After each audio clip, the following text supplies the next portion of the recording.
Bem, não deu, eu não consegui interromper para prosseguir, ou seja, tecnicamente ainda estou muito ruim. Então, eu interrompi para pedir o silêncio daqui da pessoa. E aí eu agora então recomeçou. Então o que eu vou fazer? Eu vou tentar emendar. E eu espero que dê para não ficar tão ruim a compreensão.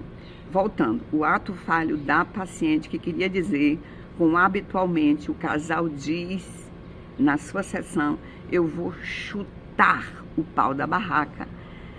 O ato falho foi, eu vou chupar o pau da barraca.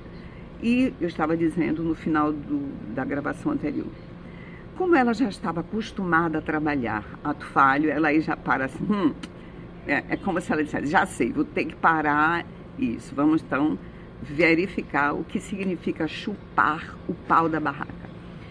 E eu estou dizendo para vocês que eu pedi autorização a esta paciente, ela nem é da minha cidade, ela é de outra cidade, você não sabe o nome dela, você não sabe quem é ela, e ela me autorizou a utilizar este ato falho que apareceu na consulta dela.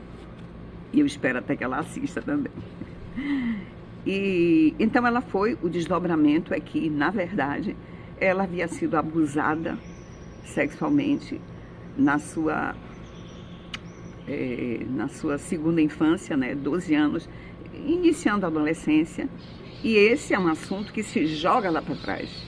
Quem é que gosta de ficar lembrando que foi abusada sexualmente? Obviamente que ninguém. Então o inconsciente, ele tem mecanismos de defesa para se defender daquela dor contínua. Obviamente, um mecanismo de defesa vai ser negação, e um mecanismo de defesa vai ser bota lá para baixo. Mas aí, como ela já tem tido muitos avanços, o casamento dela tem melhorado significativamente, então já sabendo que trabalhar ato falho resulta em melhoria na qualidade do relacionamento, então ela resolveu trabalhar. E aí, claro, ela chora muito nesta sessão ao recordar como foi todo aquele abuso. E aí ela foi compreendendo por que é então que há evitação, que ela quer às vezes ter sexo de 15 em 15, de mês em mês, sendo um casal bem jovem, evangélico. E eu quero dizer para vocês que observe como é que o inconsciente faz. O inconsciente queria que o assunto a dor está lá, mesmo inconsciente, dor pelo abuso sexual viesse para a sessão terapêutica, mas a consciência da pessoa não estava preparada. Então, a calota do inconsciente faz emergir. O inconsciente está lá atento, eu digo ele é mais inteligente do que o nosso consciente, eu digo assim. Então, chutar o pau, observe que só tem uma letra diferente. Chutar o pau e chupar o pau. E o que tem a ver chupar o pau? Porque na nossa cultura, muitas vezes, quando se faz referência a pênis, se usa a expressão pau. Então a ideia era apropriadíssima, o consciente faz assim, eu digo que ele faz isso e volta. E se nós, os terapeutas, não pegarmos, nós vamos perder uma preciosidade assim, riquíssima do inconsciente, que emerge poucas vezes e rápido. Antigamente, no meu trabalho terapêutico, eu me submeti a alguns pacientes resistentes. Tem paciente que diz assim, não, Ivone, claro que eu não queria dizer chupar, claro que eu queria dizer chutar o pau da barraca. Nós não estamos falando de casamento, eu estou querendo chutar esse casamento. E há pacientes assim, resistentes. Então eu dizia, bem, você não quer trabalhar não? Não, eu queria dizer, era chutar e não chupar. E aí eu ficava frustrada, mas tinha que deixar. Isso antes. Agora eu estou dizendo, é quase, não chegou a brigar não, mas é quase como se eu dissesse, nós não vamos avançar não. Porque você está fazendo um trabalho psicanalítico, o objetivo maior é ir em busca do seu inconsciente. Seu inconsciente acabou de mandar gritar, só que gritou como se fosse, o que eu diria? Dizem que os morcegos, eles ouvem um ultrassom. né? Então é um som tão alto que a gente não ouve. Então eu diria assim que o ato falho é um som, é um ultrassom que eu, terapeuta, tenho que ouvir, embora o paciente não escute. E ele não escuta, não escutar fisicamente. Ele não escuta não valorizando. Mas eu digo para eles assim, você está me pagando para eu dizer, nós vamos falar agora de chupar em vez de chutar. E aí então deu certo, né? E a qualidade do casamento deles na área sexual meu Deus, avançou bastante. Na talvez penúltima, última sessão, ela disse algo que ela não fazia. Ela disse, Ivone, eu consegui ficar alisando as costas do meu marido, assim, um carinho que ela não queria. Ela dizia que ela abria as pernas e ela dizia, eu até sentia mesmo o prazer do orgasmo, mas era algo assim, bora logo acabar logo com esse negócio, porque tinha dores profundas nesse assunto. Então, eu quero dizer que avançou bastante. E vou dizer um outro ato falho que eu estou me lembrando aqui agora, já que ela me autorizou a dizer esse aí, que era bem mais sério. Um dia na sessão, ela estava dizendo que ela iria para o quarto do marido, né? Eu vou lá para o quarto dele.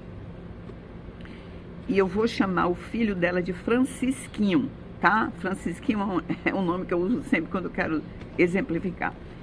Então, essa Carmosina quer ir para o quarto de Franciscão, quer não, ela deve ir, ela precisa ir, mas ela não quer ir. Então, enquanto ela está conversando na análise, ela diz assim, então, eu tinha que ir mesmo para o quarto de Francisquinho, Franciscão, é assim, não, é assim, a pessoa dizendo, ei, apaga esse negócio errado que eu disse. E, obviamente, eu estou ganhando para lembrar que o inconsciente dela disse, esta esposa, quando queria dizer que ia para o quarto do marido, ela diz, eu vou para o quarto do filho.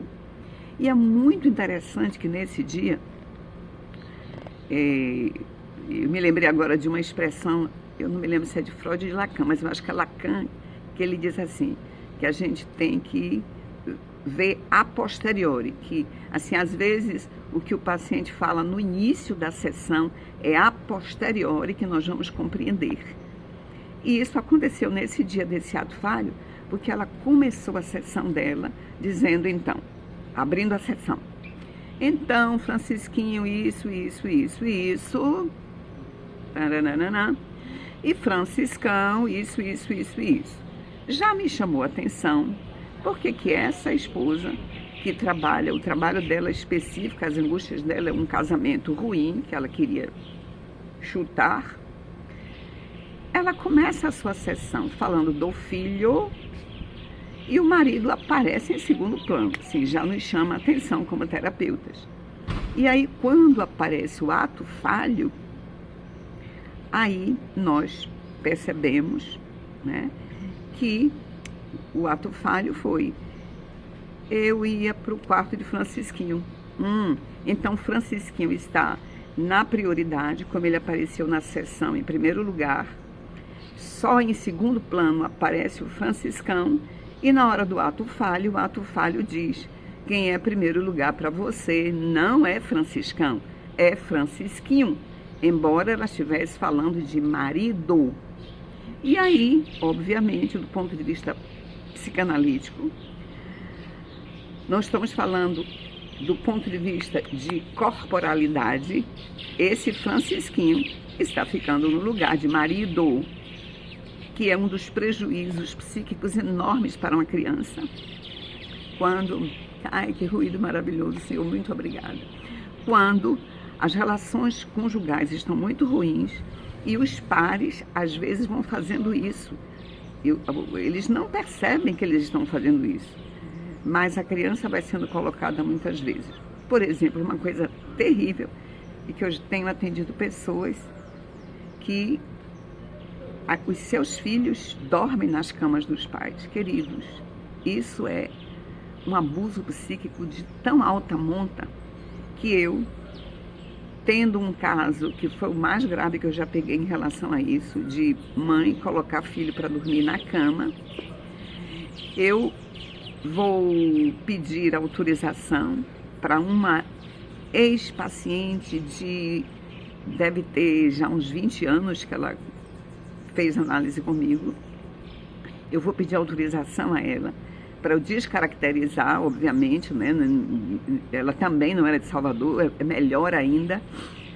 E o ato falho agora foi meu. O fato da sua mãe tê-la colocado dormindo na cama com ela por anos, esse é o caso mais grave, foi por anos, esta moça saiu da cama da mãe para casar. E ela chega para análise com um problema seríssimo, claro, na hora da relação conjugal. E eu vou deixar você com um gostinho para você esperar o próximo vídeo em que eu vou voltar para Provérbios 25, águas profundas aos propósitos do coração do homem. Porque é que essa moça, esse outro exemplo que eu estou trazendo, a primeira paciente que eu trouxe eu chamei de Carmosita, essa outra eu vou chamar de Trifona, que é um nome da Bíblia. Então, minha paciente Trifona estava com o propósito no coração de não ter orgasmo com o marido dela, a não ser cena dos próximos capítulos. Então eu vou lhe dizer, ame a Bíblia. A Bíblia ensina até como fazer manteiga. No próximo vídeo eu falo para você. Graça e paz. Isso aqui é a riqueza de Deus para a nossa vida. Tchau.